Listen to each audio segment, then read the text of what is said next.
cá trong cá bù tỏi và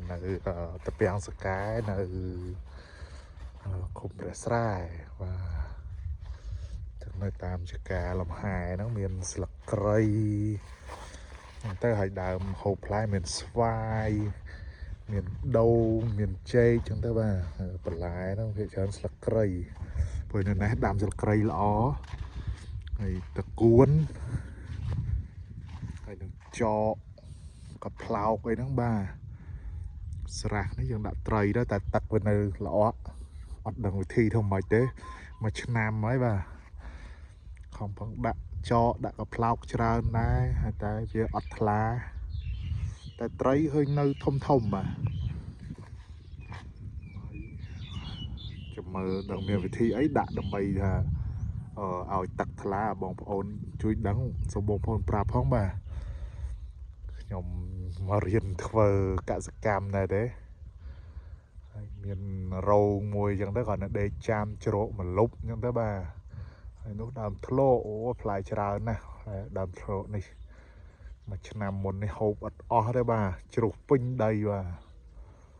ហើយនៅជាចម្រោកសត្វស្លាបដែរប្រភេទសត្វសកាកែវសត្វកលីងកឡូងសត្វអូតសត្វតវ៉ៅអីហ្នឹងបាទហើយនេះដើមតយឹងនេះបាទឃើញផ្លែច្រើនតែអត់តន់ផ្លែសត្វហើយឆ្ដិចឬក៏កប្រុកហ្នឹងបាទนั่นណាគេហៅថាកាហែនឲ្យតែផ្លែរឿងចាស់តិចសត្វហ្នឹងវាមកស៊ីមុនបាត់បាទហើយសាកដាក់ត្រេនហើយនឹងចេក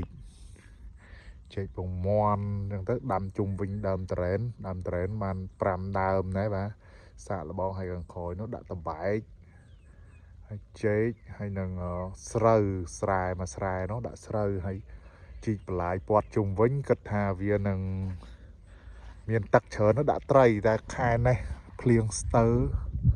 ចឹងអត់តាន់បានមានទឹកជុំវិញស្រែហើយទិញកូនត្រីយកមកប្រឡែងក៏អត់តាន់កើតដែរបាទខាងក្រោយនោះមានចេកទៀតបាទគិតថាសាកលបងដាំទៅបាទមើលដើមណាល្អដាំដើមហ្នឹងបាទជាទូទៅស្វាយដល់នេះល្អហើយដូងហើយក្នុងនោះដើមស្ដៅល្អណាស់បាទនេះសៃគឺនេះហើយនោះនៅភូមិនៅដីស្រែគាត់ខាងនោះមានផ្លែប៉ូនដើមប៉ូនបាទប៉ុន្តែខ្លះនៅនេះគេហៅមកកាក់ព្រៃតែនៅស្រុកខ្ញុំនៅខាងកញ្ចេះនោះគេហៅប៉ូនបាទវា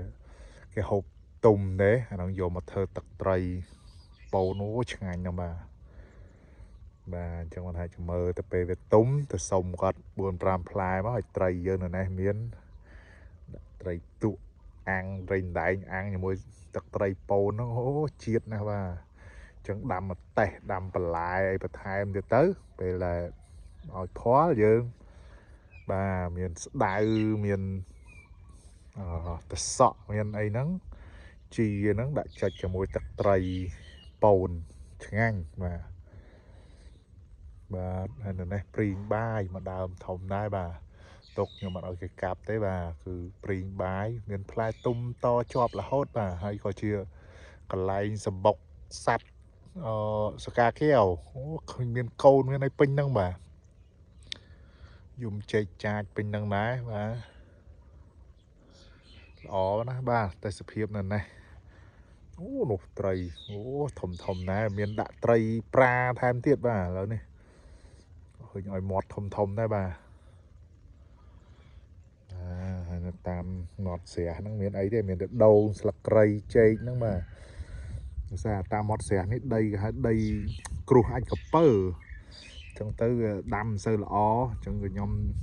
ចាក់ដីថែមហើយដាក់ជីលាមកមាន់ហ្នឹងបាទដាក់ថែមទៅដើម្បីឲ្យវាបានជីល្អអាឡឹកអីល្អណាអាឡឹកតសក់លពៅអីហ្នឹងល្អហើយក៏ល្អជាងនឹងទៀតគឺស្មៅបាទលពណ៌បៃតងស្ងាត់តែបានបងប្អូនអ្នកភូមិគាត់នៅចិត្តហ្នឹងគាត់សុំមកចូលច្រូតស្មៅហ្នឹងយកឲ្យកោអញ្ចឹងក៏ខ្ញុំឲ្យគាត់ចូលច្រូតទៅបាទ